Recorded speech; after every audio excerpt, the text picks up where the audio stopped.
Open Birth Podcast. I'm Jamie Raisleger, doula, childbirth educator, and mom of 3, including twin babies. Join us as we explore the transformative power of healing through childbirth, delve into the options, receive guest expert wisdom, and hear inspiring stories that pave the way for healing and wholeness throughout pregnancy, birth, and beyond. In a culture where birth is often viewed with fear, we aim to shift the narrative by showcasing pregnancy and birth as opportunities for personal growth, enhanced experiences, and generational healing. Whether the journey is smooth sailing or filled with unexpected challenges, this podcast offers a supportive space for birth workers and everyone navigating their profound realities in the childbearing season of life. Tune in and embark on a journey toward empowerment, resilience, and triumph. Your babies will thank you.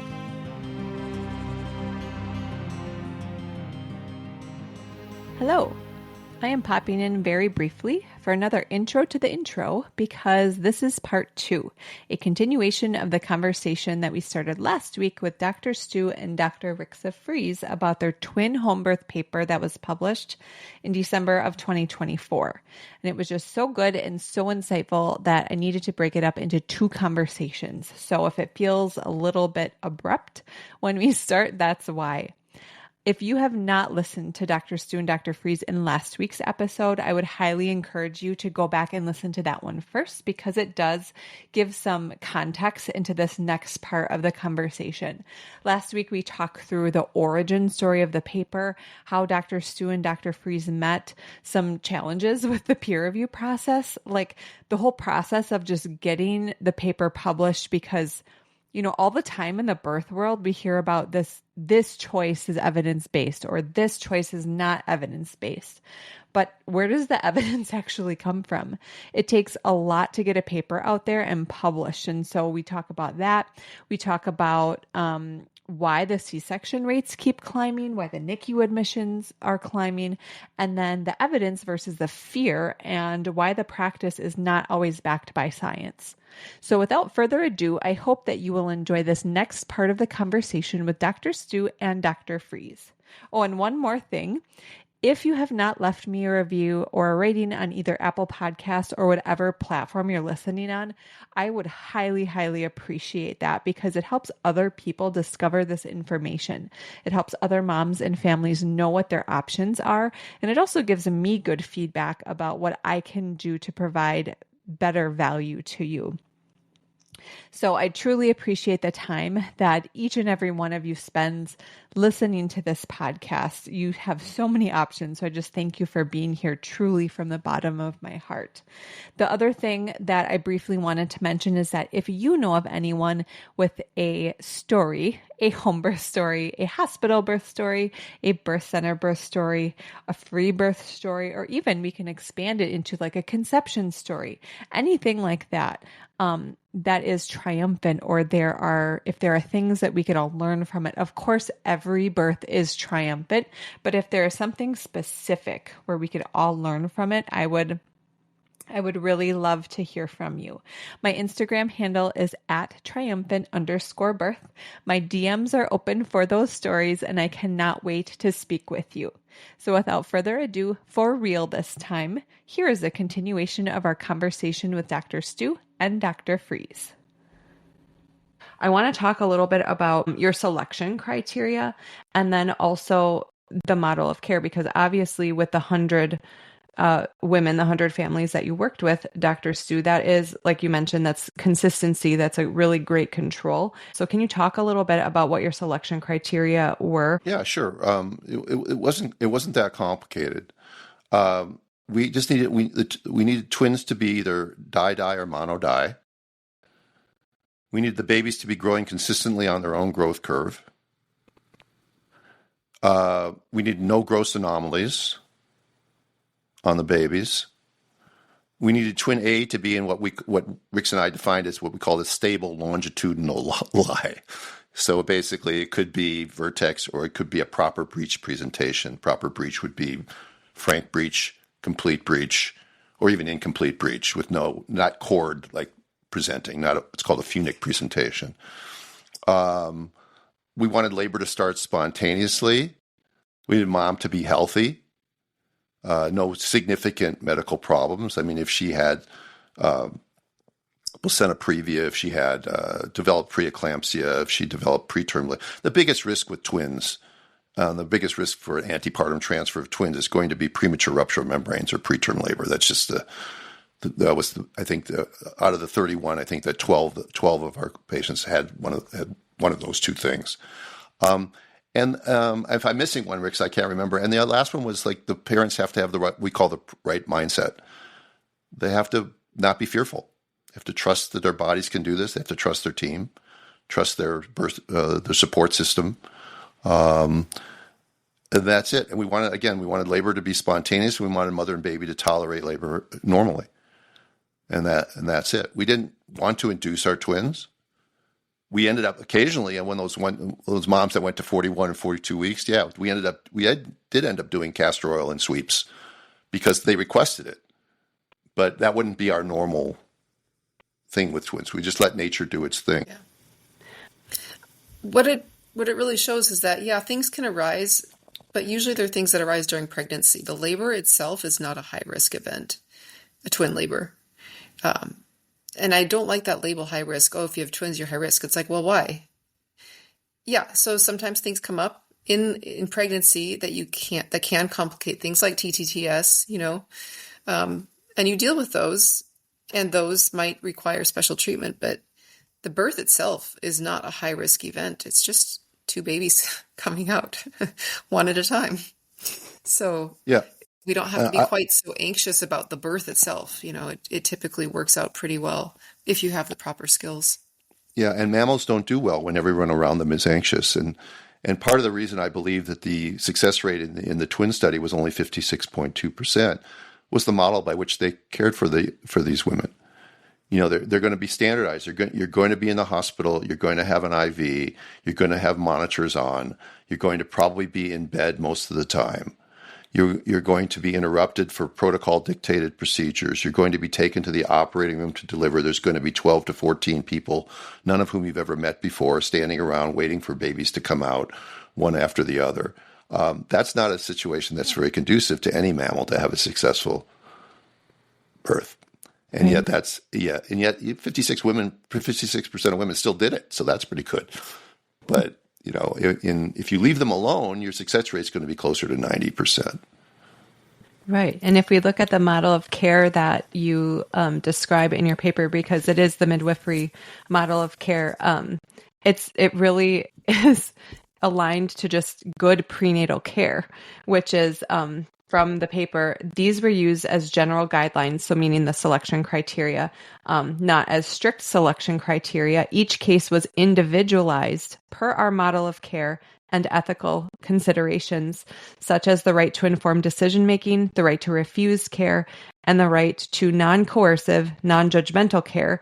The model of care allowed the team ample time during prenatal visits to provide information on all available options with their associated risks, benefits, and alternatives. So basically, good prenatal care is what made the difference in the outcomes, is what I take from that. And that you don't have to be a strict flowchart follower, that you can adapt yourself to the needs. And there's reasons we have protocols and guidelines, but they should just be that. A guideline is like a set of suggestions. It's not like the rules that you have to follow. Otherwise, you're going to, get thrown into jail.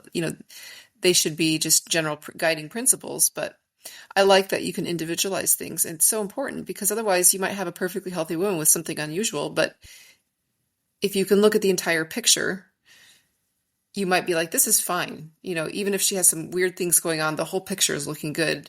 Whereas you might have somebody who might check all the boxes, but maybe you're raising flags, right?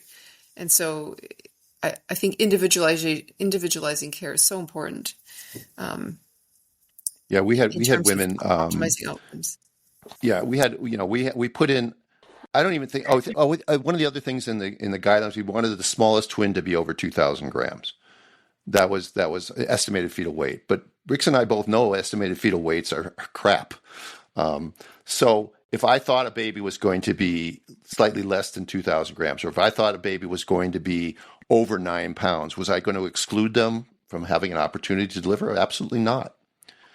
I'll give you an absurd example. I got a letter just yesterday from on Instagram from somebody who said that the policy of I think it's the state of Idaho, is that if you're going to do a VBAC at home with a midwife, it has to be at least 18 months from the time you deliver until the time you get pregnant with your next baby. For whatever reason, they put in this window because they think the risk of rupture of uterus is going to be greater or something like that. So because a woman got pregnant without knowing exactly when, they dated her, and it turns out that she's 5 days less than 18 months. And so she's excluded from having a out-of-hospital VBAC with a midwife in Idaho. It's so ridiculous. Right? I had a sister who, for one of her pregnancies, she was over 35, and all of a sudden she was high risk. And I was like, well, it's really not that different than like last month when you were 34. You actually corresponded with on this, Stu. It's just so crazy, like, that they can't look past this ridiculous arbitrary points that they're setting. It's like, nope, you're 35, you're high risk, right? And off you go. Or you're 39 or 40, whatever marker they use. It's a little crazy making. And just for your listeners, they've probably heard me say this before, but high risk is not a number. Right. High risk is something that makes the doctor uncomfortable, because doctors will often offer you something to alleviate your high risk, but the thing they're offering actually carries more risk than the thing they're alleviating. Like, if a woman is over 35, they may offer you an induction at 39 weeks. Which carries more risk? The induction at 39 weeks carries more risk than being over 35. Yet they'll label over 35 as being high risk, and the solution is something that carries more risk. Again, it's I guess we could call it a new category of obstetrician logic, which is something you can sort of poke fun at, I guess, because it doesn't make any sense. High risk is something that makes your doctor nervous.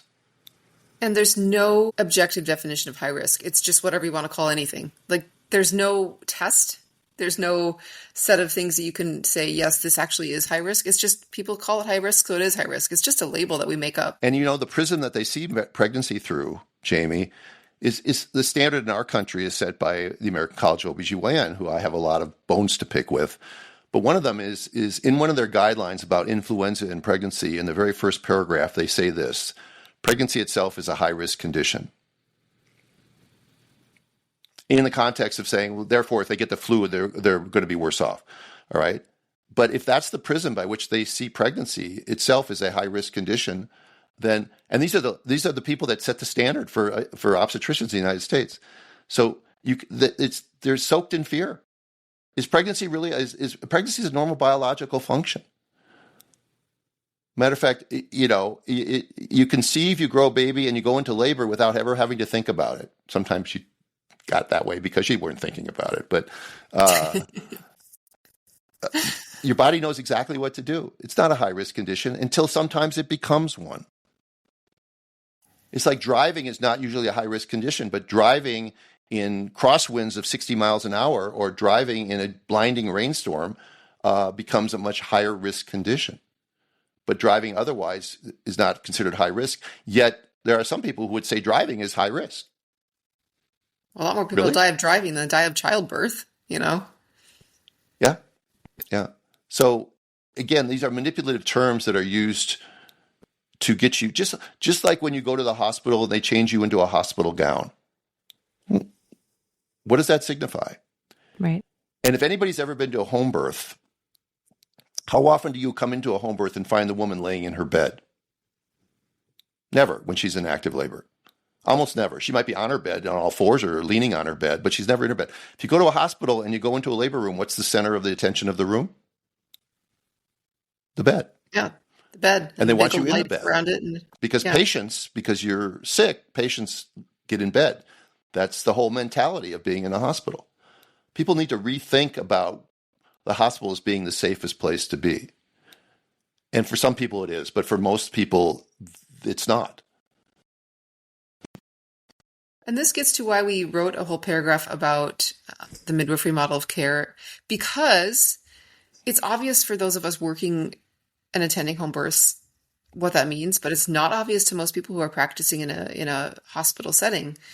They imagine a hospital birth just transplanted into the home, which, yeah, that would be really dangerous. That would scare me too. If all the things you did in a hospital were put in home without any of the safety equipment, most people have no idea what a home birth's like. And so each paper, the breech one and the twin one, I was like, Stu, we got to spell it out.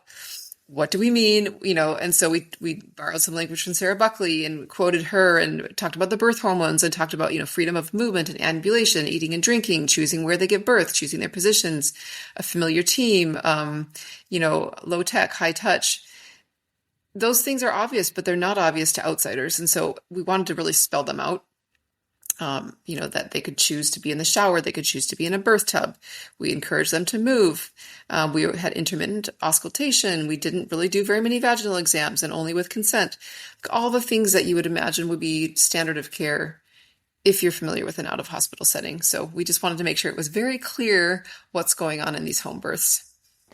It's such a good reminder for everyone, I think, in this almost niche field, because this is so not the standard for everyone else, and to spell it out and to get down to the basics. I struggle with that sometimes, even in this podcast. It's like a lot of things go unsaid sometimes because we just think that it's normal and that's how things should be. So I'm speaking for myself, but it's such a great reminder of just, no, actually speaking the truth about these things is really, really important. And obviously then spelling it out for peer reviewers and other people who are not familiar with it is fantastic. My mind now goes to, how do we replicate the results? And you're probably like, man, it took us a decade or whatever to get to get this out there. It's such a long process. But do you have thoughts around how other people could replicate this? Or like, I understand that's a huge, huge task. Where do your minds go around getting more information available to people like what you have already published? Well, first off, there are practitioners who still do high volumes of twins in an out-of-hospital setting and who have a lot of data that they could probably look up if they had a team behind them to support them in that data collection. And there's some that I know of that are doing that right now, that have done tons of breeches and twins. So if you're one of those people, or if you know the people who have a lot of breeches and twins under your belt, that would be amazing, because we just need more studies like this, especially where you have a single person attending all the births, so it's really consistent. It would be really good to see if these results are pretty similar across different provider types and different practices. High volume birth centers maybe are a way, but it depends if it's a birth center that allows twins or not. That's a big thing. It is so hard to get data on this because most home birth midwives are doing a couple twins here and there, but not a lot. And so it's going to take way too long to get sufficient numbers. And then if you're trying to collect data from thousands of midwives, then you have the problem of lack of consistency. It's really important that you have good training and good skills if you're going to do twins, because half of all twins have at least one breech. And you might have to know how to do a breech extraction if the second twin is getting itself into trouble. So when you're collecting data from hundreds or thousands of midwives and you get one from each or two from each, it's going to be really hard to know the training and education level of those midwives. And that's what really complicates the data collection, because there's so many unknown factors that you can't account for. So if you can have a single provider or a very small selected group of people that have consistent training, that's much better in terms of getting outcomes that actually tell us something useful. It's a challenge. Mm-hmm. Yeah, if you have the de-skilling of hospital-based practitioners, and because the standard now is to section most twins, it's really going to be very difficult to do ethically under human resources or human subjects to get approval to do a randomized controlled trial of twin birthing, where people are randomized into this group or that, like they did with the twin birth study. Again, if you don't have skilled practitioners, and most hospitals don't have them anymore, and then what's ironic about the whole thing is that the medical lobbies will lobby the state legislatures to prevent midwives who want to do these things from even doing them. So there's less and less choices, and so it gets very difficult to get any sort of data on that. That's why when Rixa told me with our breech paper and our twin paper that we're pretty much the largest study ever published by a single practitioner with breech home birth and twin home birth. Oh yeah, you are. Yeah. For sure. There is some good news though. Another paper I'm working on. You might not have heard about this. So I'm working on a paper about increasing the vaginal birth rate of twins in Italy, 2 Italian hospitals. And they called me in for the kind of the writing and drafting stage of things after they'd done their data collection. So these 2 hospitals, they had an initiative to increase the vaginal twin birth rate. In one of them, it was through training the entire staff, series of like monthly skills trainings, and then encouraging them to do them vaginally whenever possible. And then the other one, they brought in 2 specialist teams who were already very skilled and made sure that they were pretty much on call or on rotation all the time. So almost every woman could have a vaginal birth, was supported around the clock. And just with this initiative, their vaginal birth rate went up from an average of 9.2% before to 40.8% after, just with some retraining or implementation of skilled teams that were available. And this, I think they were looking at a couple years before and a couple years after. So you can change it, and you can change it rapidly if you train people and if they're motivated and on board. And they had no decrease in any poor outcomes. Like, APGAR scores were all just as good. Maternal outcomes were just as good, plus less cesarean sections. Neonatal outcomes were just as good. So there's a little ray of hope here in a somewhat depressing subject matter, is that you can bring the vaginal birth up very quickly and safely with training. And that's why it's so important to get good skills training. Right. I was just going to say that's why it's so important, and you both are so incredibly valuable in the world. I was going to say in society and community. It's the entire world, because this is impacting not only the individual impact that you guys have on each family who births with a birth attendant that you guys train. The impact is huge. So how is that looking for Reteach Breech for you, Stu, and for Breech Without Borders? How are you seeing the trends of attendance in your trainings? Well, I would love to see more doctors come to the trainings, but I'm not promoting it I'm not approaching residency programs or approaching medical staffs of hospitals like Rixa is. So I'll let Rixa comment on that. The demand from the skills from midwives is very high. And I get more and more stories. And even though I'm just one person and I'm teaching 15 to 25 people at one seminar, it's 2 days long, and they go out and they may change the life of a family. And that family will that people in that family will have heard about this, and that will spread. And so, it's not something you're going to see dramatically like Rixa has when she goes into a hospital and trains a hospital staff, and she goes from 9% to 40%.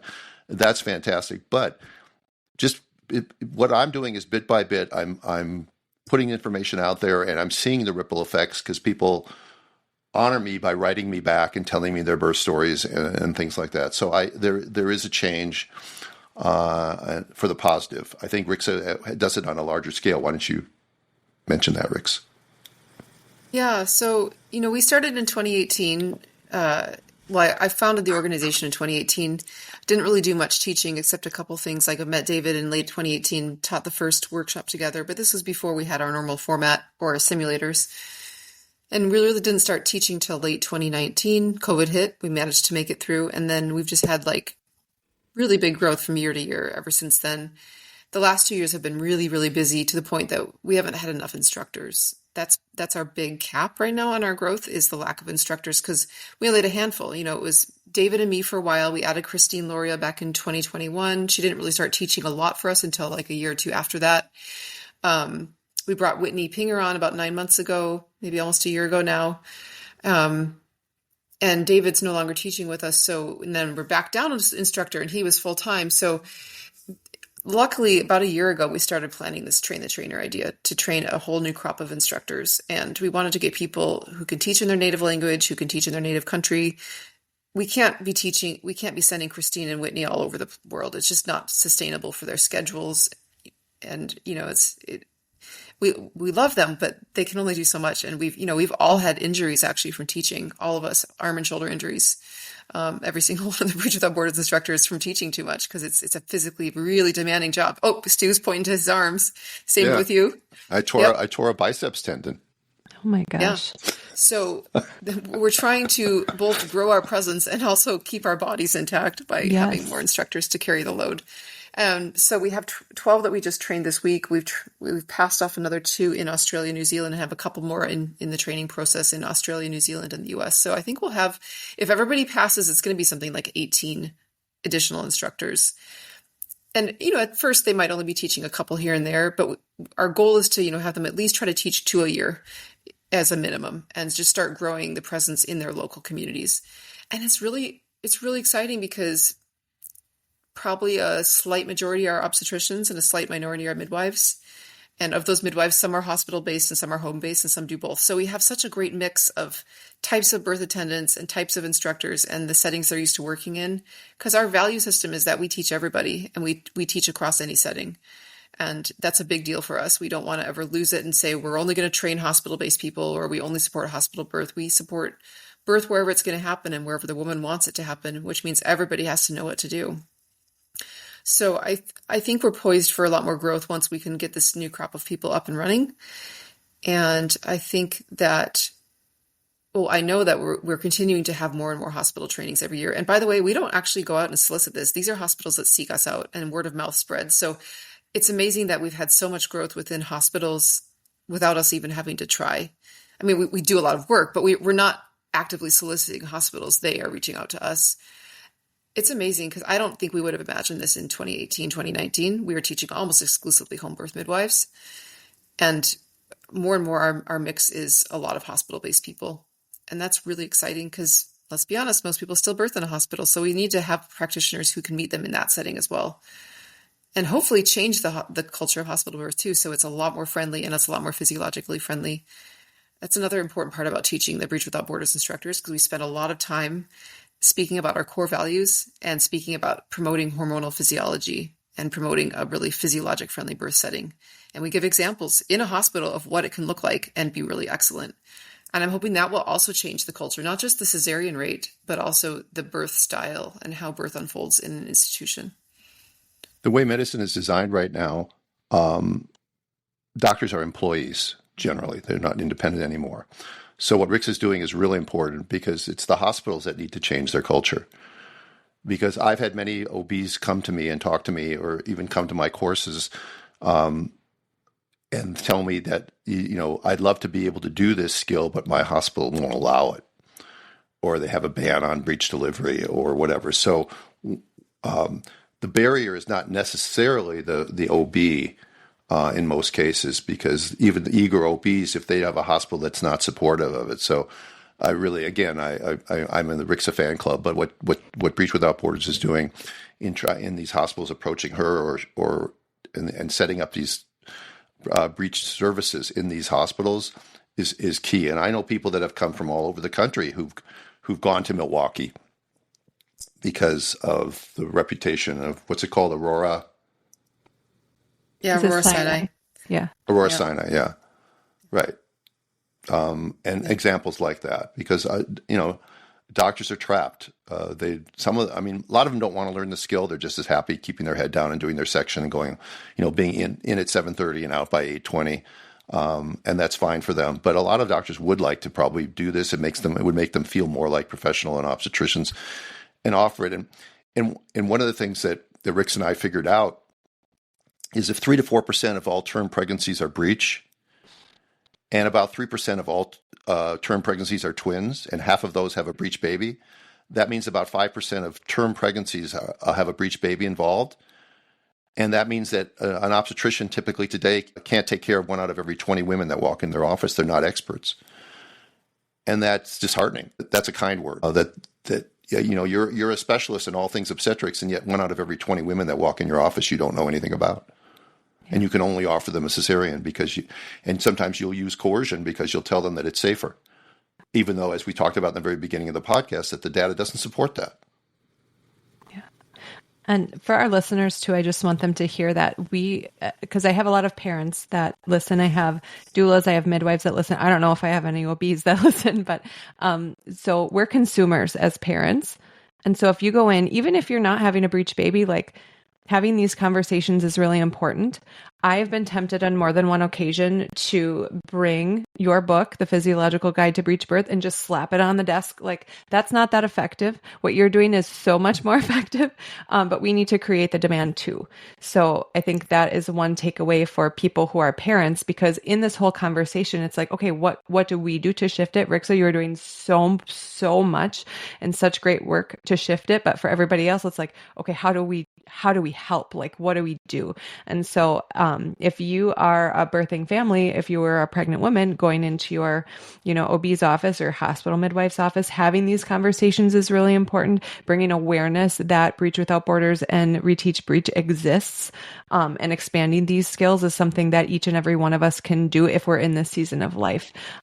Beyond that, what would you say everyone listening could do to help? Well, I'd say first off, going back to, when the women are having babies and pregnant, I would tell every doula practice and every midwifery practice to tell every client, not just the Breech and Twins ones, at the onset, if they have interaction with the medical world, like an OB or a family doctor, or even a CNM at a hospital, every parent should be saying, I want Breech, Twins, and VBAC, and I want physiologic birth supported in my hospital. That's a deal breaker for me. Like at the onset, first visit, do you support this? This is really important. If they heard this consistently from every woman they're starting to see, yes, and not even people who are seeking home births, people who are wanting hospital births from the get-go, like everybody should be saying, I want these options. It's important to me. What are you going to do to make it happen? Because if not, I might leave the system. Imagine if they're starting to hear that from everybody all of a sudden. Visit after visit, new family comes in. I want Breech, Twins, and VBAC. I want physiologic birth at the hospital. It's that kind of consistent volume-based pressure that would make a really big difference at some point, because they couldn't ignore it if they hear it from enough people. That's my thought. Yeah. Stu, what were you going to say? Yeah, no, well, mine's tangentially related to that, because I would just basically say that you need to birth without fear. And the fact is, when you approach somebody in the medicalized birth model, they're going to be fearful of your twin birth. And you're going to be referred to a maternal fetal medicine doctor who is going to exacerbate that fear. One, because they're always looking for something to be wrong. And two, they obviously make more money the more times they scan you, and the more they bring you in, and the more times they turn on the color flow Doppler and look for things that aren't necessarily there yet. Things that you could easily determine with regular 2D ultrasound on a proper surveillance pattern. And we describe in our paper how I dealt with the difference between monodi and di twins. And monodi twins do need surveillance in the first 2 trimesters, looking for twin transfusion syndrome, but they don't need over testing. And so when you if you find yourself with twins, you want to go in there and be more confident and ask the questions that Rixa mentioned, like, how do you support twins? What do you do if one of the twins is breech? Ask these questions. And also, I wanted to reiterate when we were talking about ultrasound and the overuse of ultrasound and the overuse of color flow Doppler. But one of the important, and because it gets to the fact that we've had more ultrasounds and more stuff, and the outcomes are getting worse. So the ultrasounds are not the solution to the problem, yet they keep doing more of them. But it's important, if you have twins, that you ask your MFM or your doctor who's doing your ultrasounds, what scale are you using? Are you using Hadlock? But Hadlock isn't for twins. So could you find a twin scale? They're on the internet. You can find them. And you start to plot your twins on that scale. And maybe there'll be less fear involved, because the babies will not be falling off their growth curve, and they'll be growing appropriately on their own growth curve as twins. And then there'll be less of this need to intervene or induce or and again, bathing your babies for 9 months in fear can't be good for their epigenetics and can't be good for the next generation and in the future. And Rixa mentioned earlier about, none of the studies that look at outcomes ever look at, well, how's that baby doing 2 years from now? How's that mom doing? What was the breastfeeding rate? How was mom postpartum depression? Did mom experience trauma while she was in labor? How did she do in her subsequent pregnancies? None of that stuff's ever in a paper. Only thing that's in a paper is basically neonatal death and neonatal morbidity. And that gets back to my theme of the only thing that matters in their model is the live baby and the bassinet thing. And how that baby does and what that mom or future babies happens to that mom or future babies doesn't really matter to the system. And we need to change that by asking the questions that Rixa said at the very beginning. How do you feel about if I'm bad baby's breech? How do you feel like I go past 40 weeks? Ask these questions. Right? Yeah. Thank you so much. We are very much over time, and I do want to respect the fact that both of you are, in high demand, and I love having you here. I just want to end with personal gratitude because, Rix, I don't know if you know this, but I was introduced to Christine because of a Breech Without Borders training, and I'm in Green Bay, Wisconsin, so Okay. I'm pretty close to Christine. And my midwife wasn't comfortable doing twins, but she did take a training, and I think she would have been fantastic. She just, for whatever reason, and it worked out fabulously. So you and your work have had a direct impact on my twin birth. The birth center that I went to, all of those midwives took a Breech Without Borders training as well. And so I was able to have my baby B breech, and it was fantastic. I know, Dr. Stu, you had a question about earlier, I think offline, you had a question about, was there actually an extraction done? And I went back and I watched, and it was just a disimpact and rotate situation. And then I pulled them up. So that's all it was. But anyway, so you have had, Rixa, such a direct impact in my life. And I'm an example of like the ripple that you've had. And I was not about to step foot in a hospital unless I needed to, which I did need to later because of a hemorrhage. But it was, one of those things. Christine says, you got everything you ask for and a little bit more. So that was great. And then Dr. Stu, you have obviously had such an amazing and very direct impact on my life as well. And if anyone wants to hear my birth story, that's episode 381 of Birthing Instincts. And then I also have that republished on mine as well. But that speaks to the resuscitation that I did for baby B and how your work and your podcast directly impacted that. So there's a lot of coming together here for me. And it's really been an honor to have you both here and to talk about the very important work that you're doing. It can be heavy, but it's amazing that this paper has been published. I'll obviously link the paper. Anything else you guys want linked, I'll put that in the show notes. And, normally I ask a question at the end of my podcast episodes, but I think you've been covering this question. That question is, if you could offer one piece of wisdom to transfer the fear and trauma in today's birth culture into confidence, healing, and triumph, what would it be? I mean, we've covered it, but go ahead and add anything if you feel like you want to. Stay out of the hospital system if possible.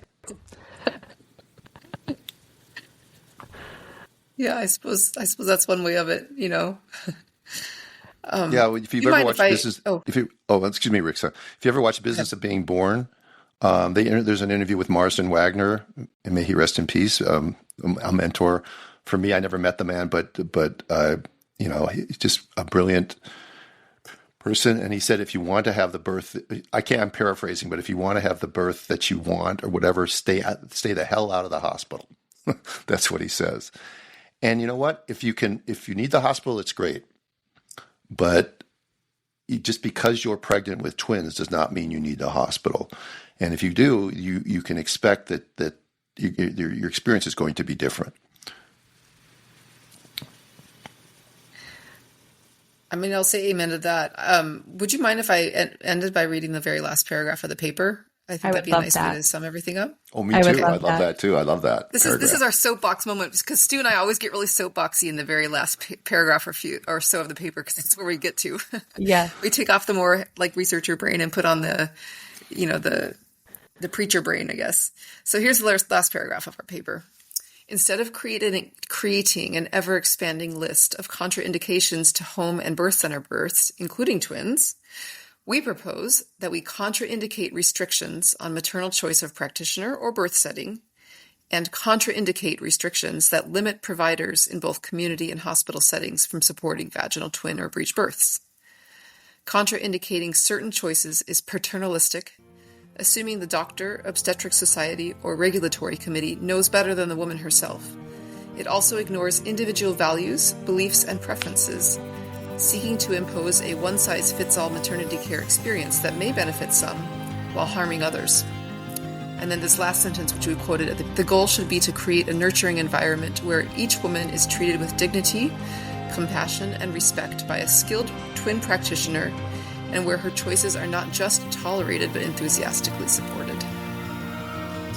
Amen. Amen. Thank you both so much. You're so welcome. Thank Thanks you. for having us.